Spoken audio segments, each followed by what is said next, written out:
What's up, guys? This is Michael Fordham here with Deeper Dive College Football. I'm obviously really new to this YouTube thing, so bear with me. It's the first time doing anything like this, but I've always had a passion for college football, and so I'll give you a little background about myself. I'm a freshman at St. Edward's University. I played baseball here, but I grew up a UT football fan, so it's nice being right by the University of Texas. Love college football my whole life. I've missed 3 UT home football games my whole life. Haven't missed one since I was about 11. And, really up to that point, didn't miss one either. Missed a few because of baseball tournaments and stuff like that. But I've always been a huge college football fan. And when I was in 6th grade, I actually had a college football account on Instagram. Me and my friend ran it. And I'd say for middle schoolers, we did a pretty good job. We had over 10,000 followers at one point. But as we got into high school, time kind of wasn't much of it. Just kind of didn't really want to do anymore. In hindsight, I wish I kept the account just because, it would have been nice now that I do want to do it to have that following. But, we're starting from scratch. I'm really excited. All right, guys, now that we got that out of the way, let's dive into some Week 4 college football. I thought it was a good week of college football for sure. I think it was headlined for sure by Georgia Notre Dame. But, let's dive into a little bit of what we saw kind of chronologically. So Friday night, USC took care of Utah 30-23. Utah was a team that I think many had as kind of a dark horse playoff team.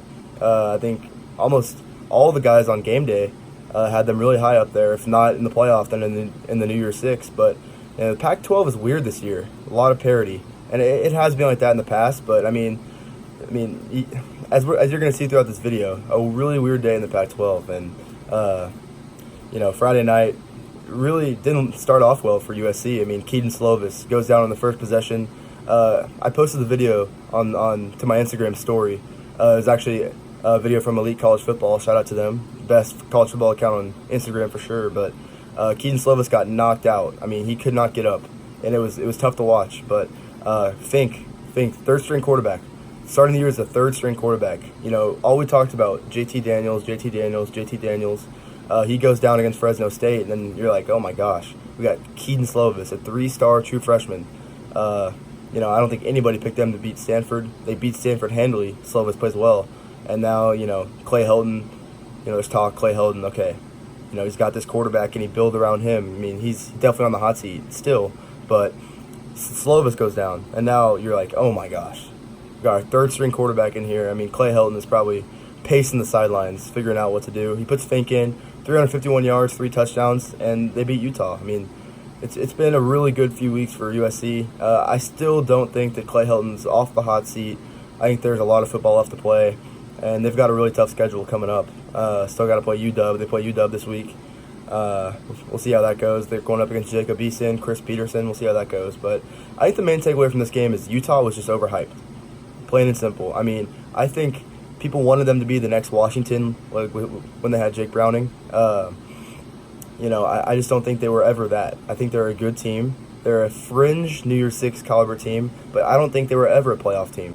The Pac-12 is a conference that has a lot of parity, and I just think it's tough to predict playoff teams out of there. I mean, you got to be great to come out of there. You saw, Oregon with Marcus Mariota. You have to be that type of caliber team to come out of the Pac-12. I mean, I know Jake Browning and Washington did it. I just don't think that's a very repeatable type of performance to put into the playoff. I think the main takeaway from this game, Utah was overhyped from the start. I mean, we'll see how it goes. I mean, as you'll see throughout the rest of the video, like I said, really weird week in the Pac-12. Mainly the UCLA Wazoo game, as you'll see. That'll be the last thing we talk about. But, next I want to talk about Jim Harbaugh. Completely exposed by Washington. Completely exposed. 5th year. He's his 5th year in Michigan, coming off the bye week. Just looked awful. I mean, the offense, they hired Josh Gaddis from Alabama, as everybody knows, but it's not working. You have Shea Patterson, who was a 5-star recruit, #1 quarterback in the nation, transferred from Ole Miss, supposed to be the guy. He showed signs last year, but I still don't think he separated himself from any of the other decent quarterbacks in college football. And I think people were expecting a big year from him, and I think people from Michigan, they thought, okay, so since Harbaugh joined the Big Ten, who's Ohio State had? They had J.T. Barrett, Cardale Jones, Dwayne Haskins. Okay, pretty good quarterbacks. Now that they don't have anybody proven, or at least this was the thought before the season. Okay, we got Shea Patterson, it's Jim Harbaugh's 5th year. It's now we got to win. And then Justin Fields comes in. Obviously, he's dominated to this point. And, it's really not a good time to be a Michigan football fan because, it does not seem like this is going to be the year that they overtake Ohio State in that Big Ten East. Really tough day. Also, just I know Jonathan Taylor is a great running back and everything, but to give up 203 yards on the ground, you're just not going to win. You're not going to win in Camp Randall. I think we all saw this coming after the Army game. Michigan just came out flat. If Army played their cards right, should have won that game for sure. But needless to say, not a good day to be a Michigan football fan for sure. And then moving into the Tennessee-Florida game, Jeremy Pruitt, man, I don't even know what to say. I think, especially when you look at this. So Chip Kelly, Willie Taggart, Clay Helton, all won. So I think Jeremy Pruitt has now put himself number 1 on the hot seat. 34-3. It wasn't close. It wasn't competitive. I feel bad for Jared Garantano because I think he's a special player, but it's just not been a good system. I didn't watch much of this game. I was mostly focused on the Wisconsin versus Michigan game, and then I was also flipping through the Ole Miss Cal game, which, that had a rough ending if you were following me on Instagram. But, I did catch a little bit of the Tennessee game, and, it's just mistake after mistake after mistake. Garantano picks, but one of them, it's 3rd and goal. Florida brings pressure. He throws a bullet pass to their number 1 receiver, Juwan Jennings. Goes right through his hands, and it's a pick. And that's just an opportunity you can't miss. You cannot miss that opportunity, when you're Tennessee. They're just not very good. You lost to Georgia State, and it wasn't a fluke. You just got outplayed. And so now Tennessee's 1-3. They're in the SEC. Is this really the guy? I don't really know what to do if you're Phil Fulmer right now. I think maybe I don't know. It wouldn't be too crazy to think he could come out and coach. At this point, it's looking like a bad hire. And, it wasn't like Jeremy Pruitt was their number 1 guy. They hired Greg Schiano. Everybody knows how that ended. But, maybe go after a guy like Mike Leach. You got to try something new because this is not going to work. It is not going to work. Tennessee got absolutely manhandled. Just, once again, not a good day to be a Tennessee Vols fan. So, about something that was funny, I put out 2 lines for Week 4 games. I put out the App State North Carolina game, and I was like, how is North Carolina only a 2.5-point favorite at home against App State? Well, App State wins 34-31. They block a field goal much like they did against Michigan, so I'm 0 for 1 there. And then Northwestern, it was Michigan State -9 on the road at Northwestern, and I'm not sure if anybody has really followed this, but Northwestern got the former number 1 quarterback out of high school, Hunter Johnson. He went to Clemson. Things didn't work out there, obviously, now that they got Trevor Lawrence. And so he transfers to Northwestern. And I thought that their offense was going to finally start to click. And if nothing else, Michigan State put up 7 against Arizona State, who's a Pac-12 defense. And I thought it was going to be a little closer game, but Michigan State pulled away 31-10, so 0 for 2. I still think that I have good college football analysis, but I understand if you don't trust me after the 0-2 week. UCF Pitt. I don't think anybody picked Pitt in this game after kind of how they just played themselves against Penn State. It wasn't that they played bad against Penn State, but I just think that a little conservative at times. They just lack talent. They're a blue-collar team, but I think anybody who watched that Penn State game, when you're kicking a field goal on the goal line with a chance to tie the game up, that was a bad look, and then they missed the 19-yard field goal against Penn State. But actually, it's funny because what won them the game was a goal line 4th down play, and it was actually much like the Philly special. It was like a little double reverse play, and they throw it to Kenny Pickett for the touchdown. So, I was high on UCF. I put one of the first days I started my page, I put out, is UCF in the national championship conversation? Because, they dominated Stanford. They've dominated the last few years. You can't lose to Pitt and claim to be the national champions. None of that this year. Not a good look. But at the end of the day, I think it's also kind of a fluke. They got down 21-0. They got a young quarterback, threw 2 picks early, and then I think you just saw the game progress. They started to play better. But at the end of the day, you can't make that type of mistake against a good team. Pitt's not a great team, but I think they're certainly a good team. Obviously won their division last year to play Clemson, and that didn't go well. But still, they're the best team in their ACC division. So, but definitely, I think the takeaway from this game, UCF not quite what we thought they were supposed to be. Next, Auburn versus A&M. You know, I'm a Texas fan, as y'all know, as I mentioned, and I was very happy to see the score. But I will not be, biased on this page. I'll shoot to you straight. So this has not come from me being a UT fan, but I just don't see the hype around A&M and Kellen Mond. Kellen Mond, if I'm being honest, he looks like a robot out there. I mean, just everything he does. I mean, the offense is just not good. I'm sorry. You got beat and you got out-coached by Gus Malzahn and Bo Nix and, Schwartz. They had a great – I loved Auburn's first drive. They do the little sweep to Schwartz, and he runs for a 57-yard touchdown. And, I think at that moment you realize that, I think Auburn was equipped to win the game. I think A&M, it's going to be a tough year for them to win. I mean, you got to play LSU, Bama, and Georgia. All those games made on the schedule. Not to mention, are they really much better than Mississippi State? I mean, at this point, I would say no. I think that's a game that they should win. That they must win. I mean, if Jimbo Fisher goes 6-6 in year 2, making $7.5 million a year, then that I can't imagine how much that fan base is going to erupt. I don't know if y'all follow recruiting and all that, but 5-star wide receiver. He's a senior in high school right now. He's committed to A&M. His name is Damon Demas. And he's basically saying, wait till we get our recruiting class in there. We're going to win national championships, all national championships.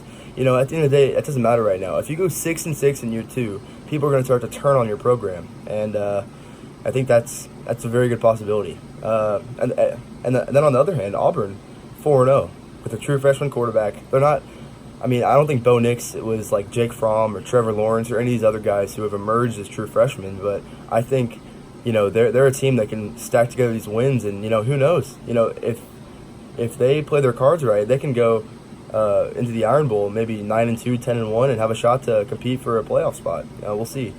I also want to give a shout out to Shane Buechele. I'm a UT fan. He was on the team from 2016 to 2018. Kind of got shadowed by Sam Ehlinger and lost his spot, but he still played well last year. Came in 2 games and won 2 games for us, but he decided to move on to SMU. SMU goes into TCU yesterday and beats them 41-38. So I want to give a shout out to Shane Buechele. SMU's 4-0, and I think one takeaway from this also is this is a great year to be Texas and OU in the Big 12, because some of these teams that have been good in the past, West Virginia, I think Oklahoma State's a good team. Especially after how they played last night. But I still think this is not the best year in the Big 12, really just because of West Virginia. I mean, West Virginia was a good team last year. They kind of fell off towards the end, but, West Virginia competed with OU, Texas, Oklahoma State, all those teams.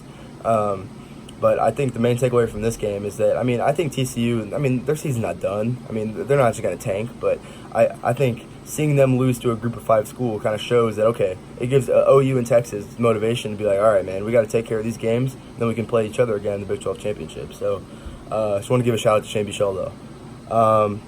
Moving on to the Georgia-Notre Dame game, I just don't think we gave Notre Dame enough credit, to be quite honest. I understand that, they've been embarrassed on some national stages. Mainly, I think the 2 that people bring up is 2012, which is a long time ago, but I still think it can be relevant. They got blown out in the championship game by Alabama.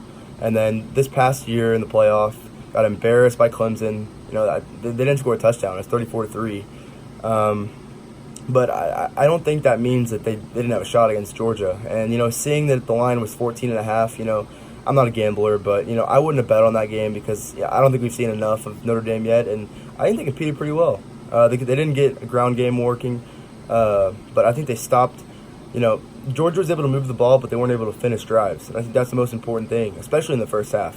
Notre Dame came out very strong, came out with the lead, and that's important when you're playing on the road. Because if you let, Georgia, it's a great atmosphere, big atmosphere, great fans, and if you let them in the game too early, it's going to be hard to come back.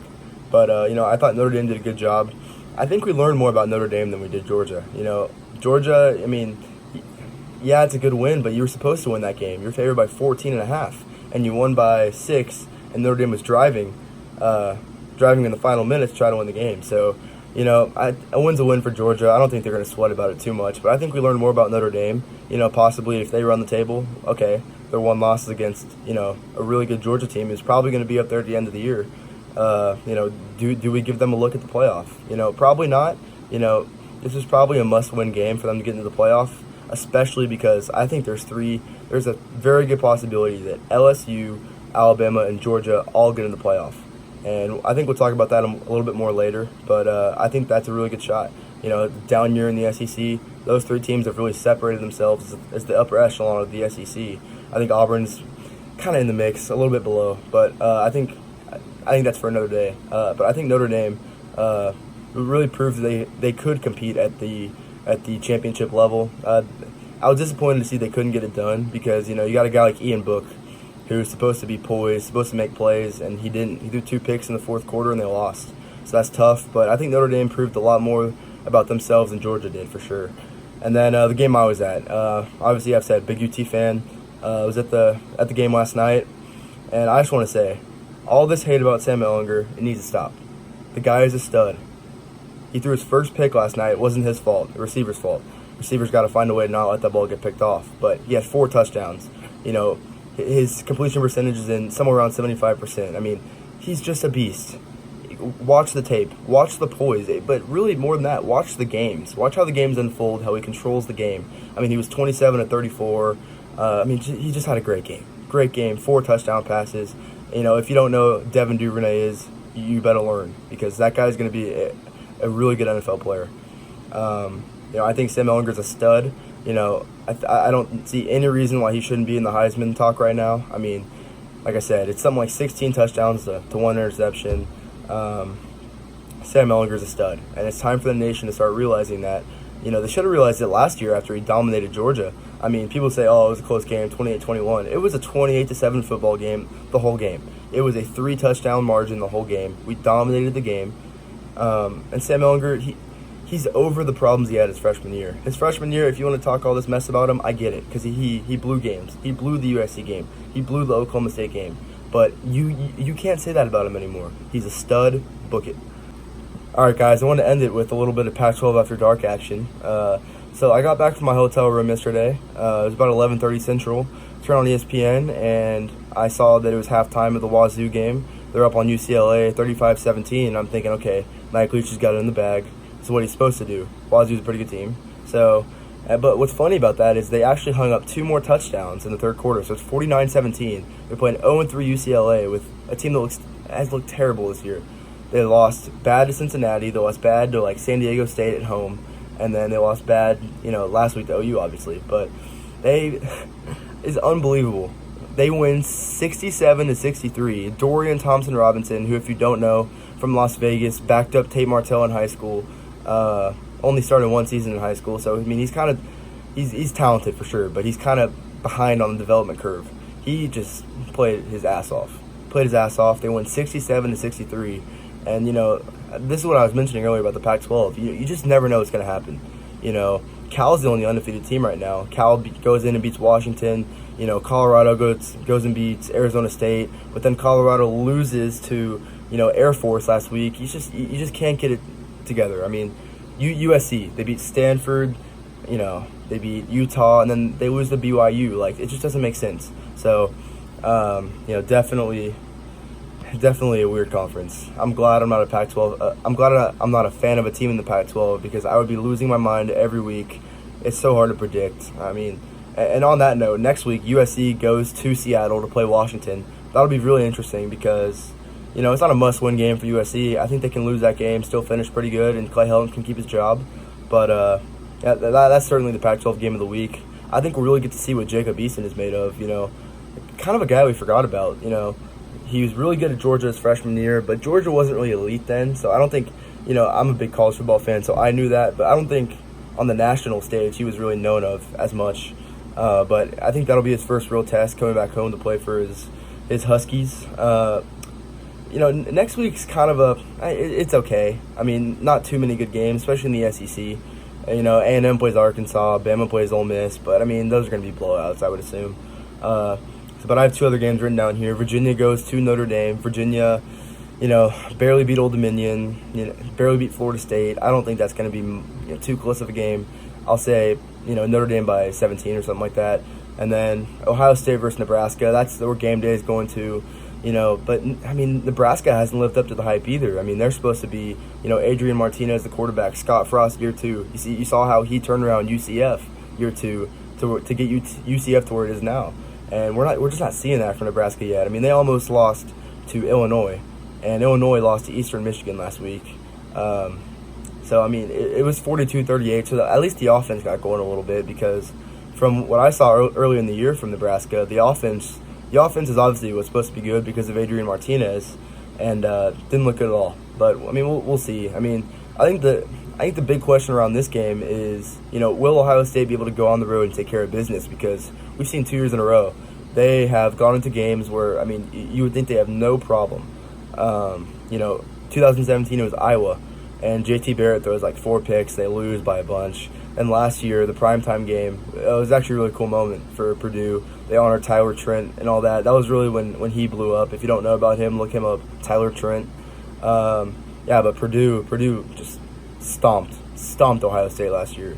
So I think that's going to be the main question. Personally, I mean, I don't know, maybe. I'm going to have to look more into this game. And speaking of all these games next week, this is not my full preview for it. I'll assume I'll have another video out to kind of preview those games. But yeah, guys, like I said, I'm new to YouTube. I assume I'm going to get a lot better at it. I know I'm stuttering through this. It's my first YouTube video I've ever made. So thank y'all for bearing with me. I really appreciate you watching. I'm really excited about where this account's going to go. Like I said, I built one before, so I kind of know what it takes. But it's been a little bit of a challenge, just managing baseball, school, and all that. But I'm going to do the best I can for you guys, because, like I said, I'm passionate about college football. And I want to shout out Elite College Football. His Instagram account, about 350,000 followers. And, it really does a good job of keeping the fans engaged. That's kind of what I want it to be like, but I do want to do YouTube. I don't want it to be all Instagram based to where I'm having to post. I want y'all to be able to watch, because, I'm a college student. I know, YouTube is really blown up. I'm on YouTube way too much. And that's why I'm thinking maybe, I'll start to gain some traction on YouTube, because, kids these days are on it a lot more than they used to be. So, but I really like making YouTube videos. It's the first one I ever made, but still. Like I said, YouTube's really blowing up, and I really think this is the best platform to start making college football content. I still want to build up the Instagram, but I just don't want it to be only the Instagram, if you know what I mean. But yeah, guys, I really appreciate you watching. We'll have some Week 5 previews coming up.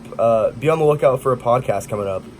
Me and a guy that you'll meet later are talking about starting a podcast. We're going to see what it takes to do that this week. I'll probably have more about that next week, but I just wanted to throw that out there. Probably starting our podcast soon, but please like, subscribe, share with a friend. I really want to get this on the roll. We're already Week 4 into college football. I wish I would have had this idea sooner, so we could have established ourselves a little more. I know we're kind of playing catch up right now, but like I said, really passionate about this, and I'm really excited about the future, guys. Thank you for watching. Please like, subscribe, share with a friend, comment anything you need down below.